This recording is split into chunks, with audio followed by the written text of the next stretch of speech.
Alright guys, JC Smith here. We're gonna get back on this 5.4 today on this F150.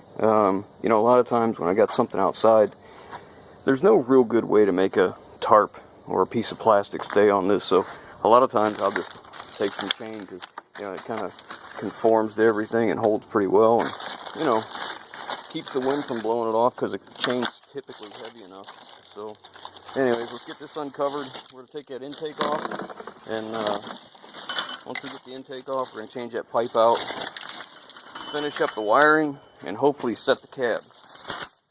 That's the goal for today. Now, setting this cab is going to be a little bit different because I'm setting them on posts, not just mounts, and I have like 1/8 of an inch clearance all the way around. So this is going to take a little longer to set the cab on this one than any of the others, but it's okay.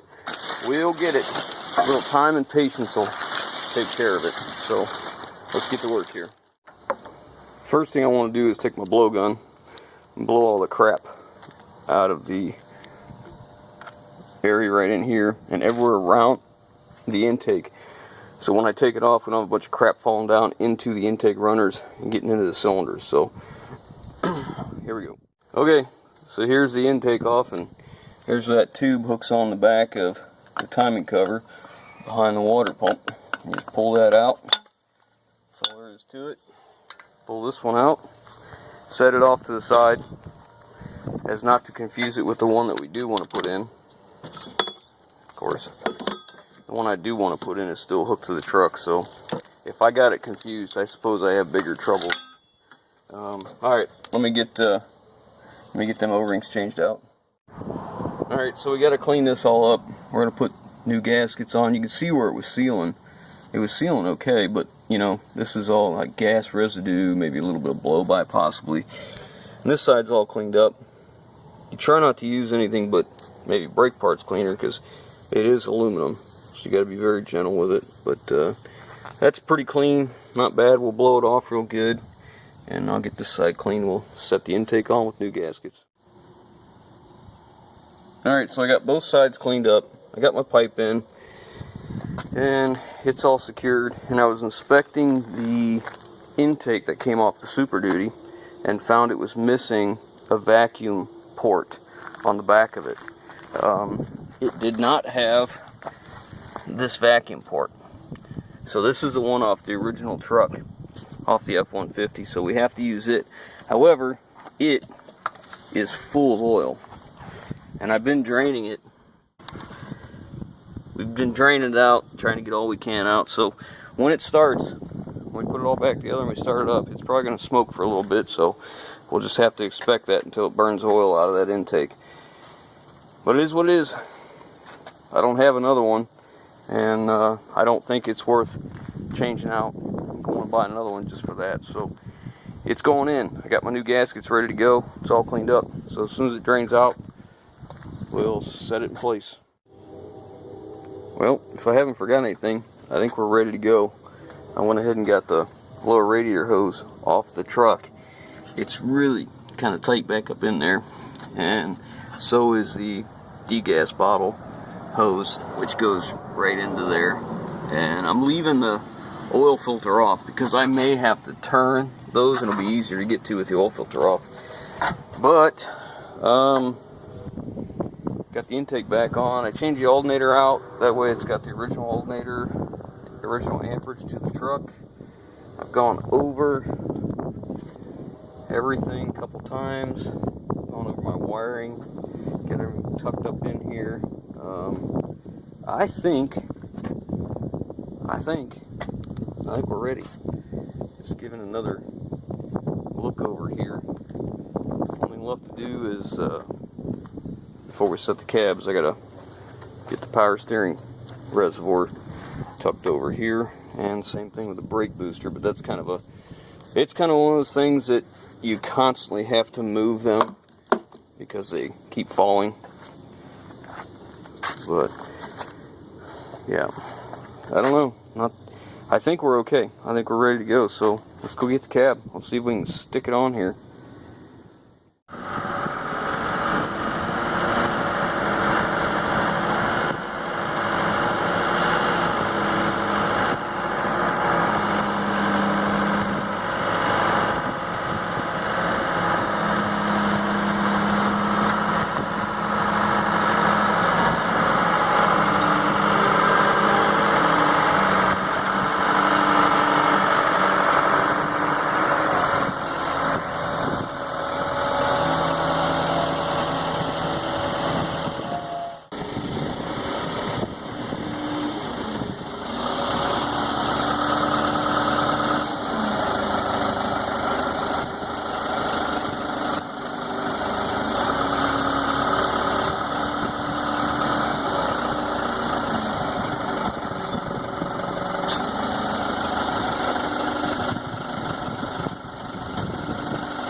is all cab.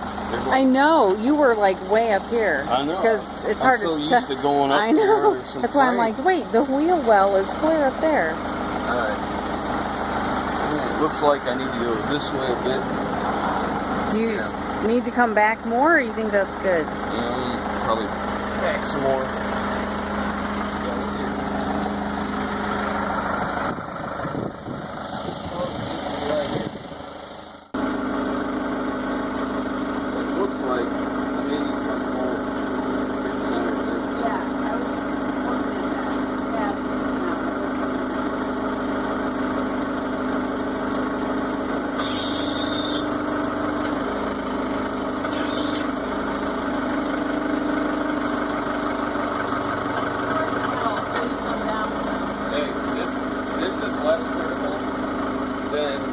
Getting something bound up here. See how we're not right place here? Yeah. Over here. I gotta go back some more. The cab's not straight. The truck is right. It's not straight. Yeah. Straight on.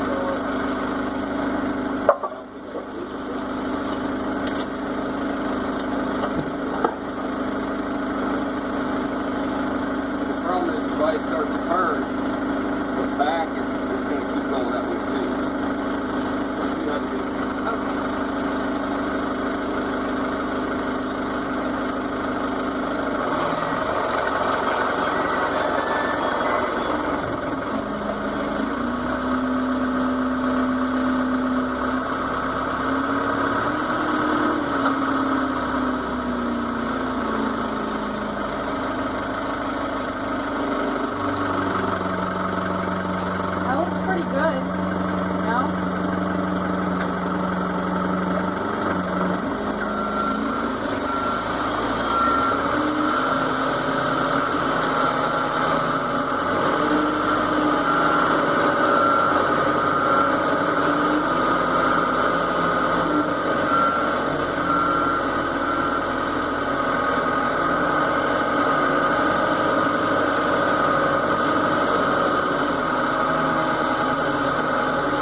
problem is, the way the frame's good, I'm not gonna lie, See how this looks? Your side's good. Yeah, your side is lined up. it looks like everything else is in its correct place right now.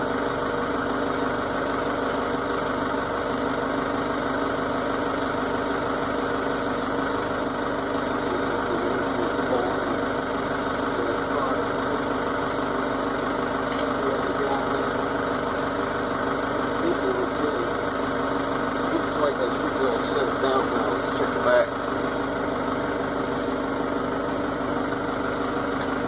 Gotta get this off now.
Well, that was more eventful than a Super Duty, that's for sure. You look at that, there's like, it's all doors. When I first came in, I overshot way too far. I didn't realize, I'm not used to having such a small amount of a bed. But it's sitting back in place now. So, went pretty good. Only one little snafu. One of these bumpers for the grill, when it comes down, it hits against this. It was already somewhat torn, and I think we finished it off. But it'll be alright. So, I guess it's time to start hooking crap up. First thing I'm going to do is secure the body, I think. I'm going to have to, there's like no indexing on this, so I don't know that I'm going to be able to, square this body up as easily as a Super Duty, because I've never done one of these before. But it looks like, based on that bolt right there, the body could go back a little bit. So this one looks like, yeah, that one's telling the same story. You see that little stud right there in that big hole? It looks like it could go back some. So maybe we ought to try that before we go too far. Because obviously we want as much room between the firewall and the motor as we can get without pushing the cooling fan into the radiator. So, alright, so this is how far I can reach. Okay, that's why I dress this motor as much as I can. I can just get to this. Otherwise you're standing on your head trying to put this stuff together. So that's why I tried to dress it as far as I could, before we put the body on. So, okay, do some more checking and we'll start bolting her down. I gotta tell you, I think out of this whole process of taking this off, the cab off and putting it back on, taking this back seat out to get to them two nuts that are on each side for the body mounts, I was dreading putting this seat back together because I fought it for so long. And then I talked to a friend of mine. He told me how they come apart. There's these clips you have to pop loose way down here, and you can't see them if you lift this stuff up. If you lift the cushion up, you really have to know what you're looking for. And you sent me a picture of what it was, and then it wasn't such a big deal. But man, I got to tell you, I was just dreading putting this back in. And I tried it the first time because they've got these like these clips. They're plastic. They come up, they roll over real tight, and then they slide on top of a piece of sheet metal. There's 3 of them. Well, I could get 2 of them to line up, but not the third, or those 2. And then you'd get them lined up and go to shove them down so it would lock into place. And then for whatever reason, this one would pop out. And then that would lock, and this side wouldn't. But I took it out, Walked away, had a drink, came back, I grabbed a hold of it, I slid it in place, this thing snapped right in, it fell in like it's just ridiculous. It went right into place the first time. I didn't fight it. I mean, all I did was walk away, grab a drink, and come back. Apparently I need to do that more with some of the stuff. Alright guys, so the interior is back together. I got all the trim pieces in, the body mount bolts are in, and carpet's all back together. There's some parts of the tonneau cover and the bed liner. But yeah, so now I'm getting ready to go under the hood. I'm not setting the bed on right now. I'd rather make sure everything's right and runs and drives, so I'm under the hood now, so get at it. Okay, so we have the starter solenoid bypassed with my remote starter here.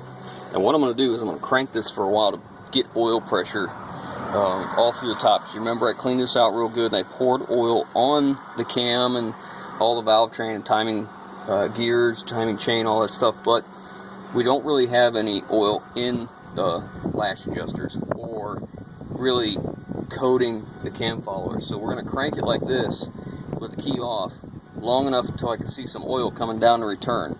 And once I see oil come down to return, then we'll go ahead and turn the key on and we'll crank it over and see if it's going to start. Now keep in mind, when it starts, that intake was full of oil, so it's going to smoke. We'll not really have a choice here, so let's see what it does.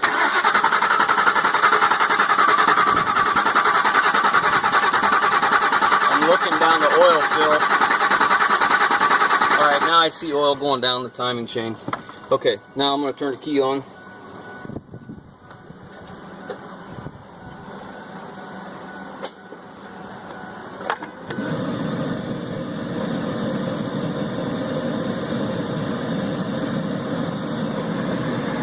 Back up a little bit.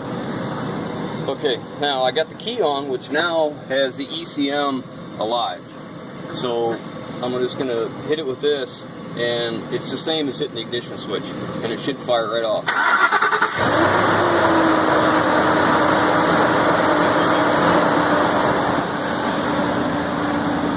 Oh, yeah. It's going to smoke like that for probably 10-15 minutes. I don't have all my fluid in. Look at that. No blow by. Nice. Idling nice and smooth. No noise. Sounds pretty good. Yeah. Go check the gauge. Make sure we got the oil pressure and all that. I'll take that go. Well, let me look at it so I can see what I can see. Let's see. Oil pressure just past half, and our charging is just past half. That's where we need to be. Okay. We can't let it run too long. Okay. Because I don't have coolant yet. This truck has a mix of coolant. It has green and that universal. And I want to flush it all out and put in all one coolant. So take this off. Hook this back up. Why don't you go ahead and shut it off? We'll hook this starter solenoid back up. Okay, so it sounds pretty good. I'll start it up again here. I don't want to leave it run too long. Look, I didn't get my carpet back in. I'll have to fix that and get that in all the way. You know, the thing about Ford and their oil pressure gauges, in a lot of cases, it's nothing more than an idiot light. Once it meets its minimum oil pressure, it just snaps it right to the middle. But I gotta tell you, it sounds really good. Let's see what the exhaust sounds like. Oh, it quit smoking already. Isn't that great? Let's see what it sounds like. There's still a little smoke.